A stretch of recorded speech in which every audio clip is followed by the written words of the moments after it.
So a lot of Fuzzy Brain was just like, I didn't have any budget or anything, so I just made green screen music videos because I thought they were funny.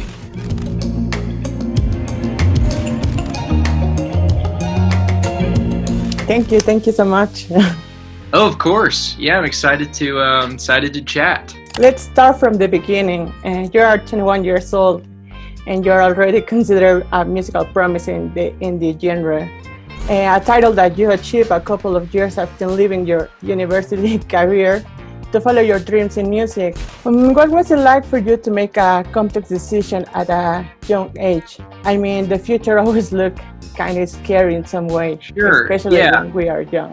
Yeah, definitely. I don't know. I mean, I had always dreamed that I would do music, have my career be a musician, but I don't think I ever saw it truly happening.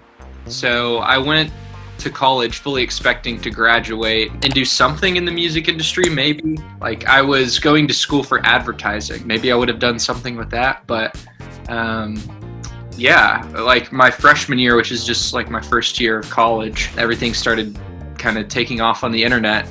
And then I met my managers, and from there, I kind of like sat down and talked to my parents, and we decided that I could pursue this now. So maybe someday I'll go back to college, who knows? But for now, this is, my dream, and it's awesome. I read that you started making music after one of your cousins showed you GarageBand. Mm-hmm. And unlike other artists, you weren't surrounded by instruments since you were a little kid. How was for you to discover your passion for music through technology? Yeah, good question. I mean, it was weird because I grew up in a small town, and I didn't have like you're saying, a bunch of people around me that were making music. So all I had was like YouTube. I've watched YouTube videos all the time of like tutorials of how to do certain things and just got obsessed with it, which I'm actually really grateful for now because it's helped me be really self-sufficient and confident in what I do. And it's kind of made it just, more fun and personal to make everything on my own.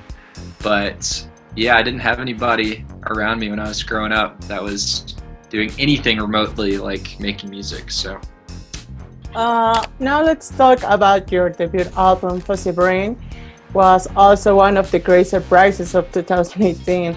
It's an album full of optimism and at the same time brutally honest, as you like to make music. How is that you manage to create that balance to make songs where you talk about some complicated issues in life, but at the same time without making the song depressing? That's what I'm always trying to figure out.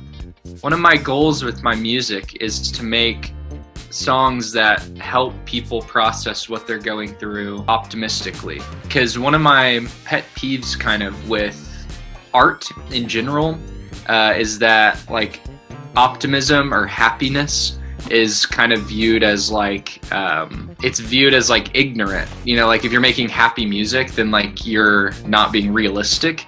And with Dayglow, because generally as a person I'm pretty optimistic, but like I like to be well read and kind of know what's going on in the world, and I think I just want my music to address real topics and real emotions, but still have hope involved. So I'm glad that you think it's that way, because that's the goal. And now, a few months ago, you announced Harmony House, your next studio album. And some people say that for artists who have good debut albums just like you, the second record becomes a bit complicated.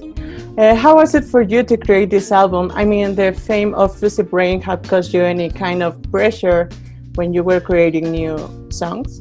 I think, honestly, like, I didn't feel too much pressure. I think because of my beginnings, I didn't really start with a label or anything. And so my debut album just like, kind of like a freak accident, or like a good freak accident, just like blew up, And so for my second album, I'm kind of viewing it as like my first one, I'm not like looking at it like a second album. And I tried to be really sensitive and not replicate, but take the good parts in my mind of Fuzzy Brain and then keep them in the next album. But it also is a pretty different sound.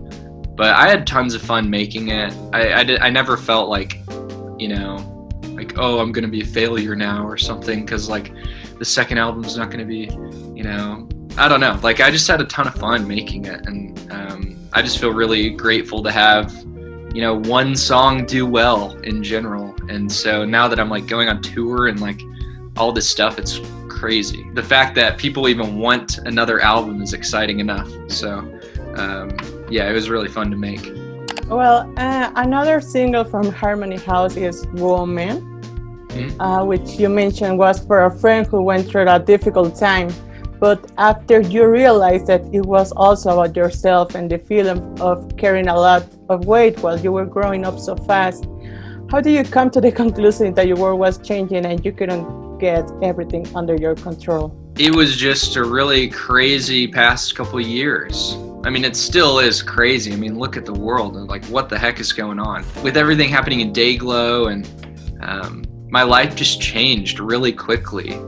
And the most comforting thing I think that people can have is like relatability. When something is relatable and it's like, oh, that's comforting.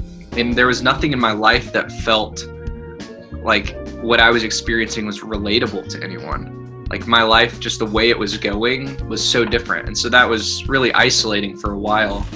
And I think the isolation helps me realize like, oh wow, like my life is just looking really strange. And so what that caused me to do was get really introspective and write a bunch of music, which is Harmony House. But yeah, it's been a crazy past couple of years. Sloan, I have seen several of your broadcasts live, and you're always very open about various topics. One of them is mental health. And you've admitted yourself that you tend to be shy and a bit isolated. So I would like to know if Dayglow's success has helped you in that way, and if you think that has been for better, or has it also taught you not so good things about life? Yeah, good question. I'm always trying to figure that out. I have a very interesting relationship with social media. I don't know what I think about it. You know, like I don't know if it's very good, like for people. It's amazing how it connects people. And like I kind of owe everything to social media in general, because everything for me happened on the internet, you know? And like we're on a Zoom call and that's really cool.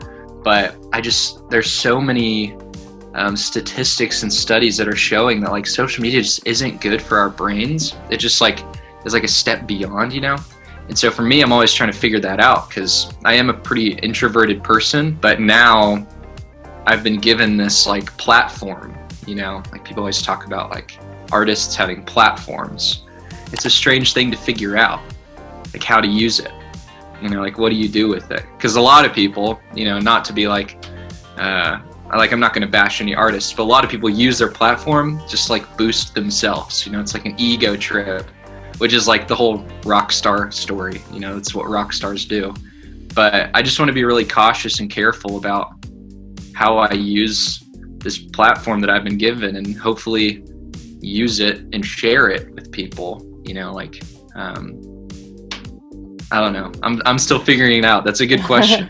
Talking about the internet, you're an artist who has become known for his songs, but also for those green screen videos that you made.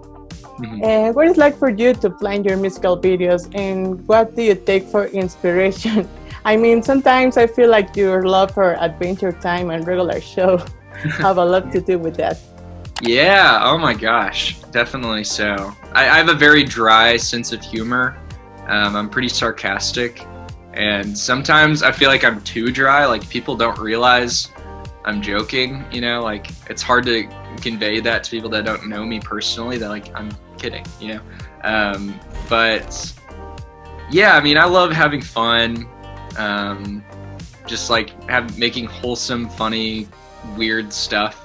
So a lot of Fuzzy Brain was just like, I didn't have any budget or anything, so I just made green screen music videos because I thought they were funny. Now my newer music videos are like higher budget, but I still want them to be fun and like funny, because why not, you know? Sloan, thank you so much for your time. Yeah, thank you. See you. Take care. Bye.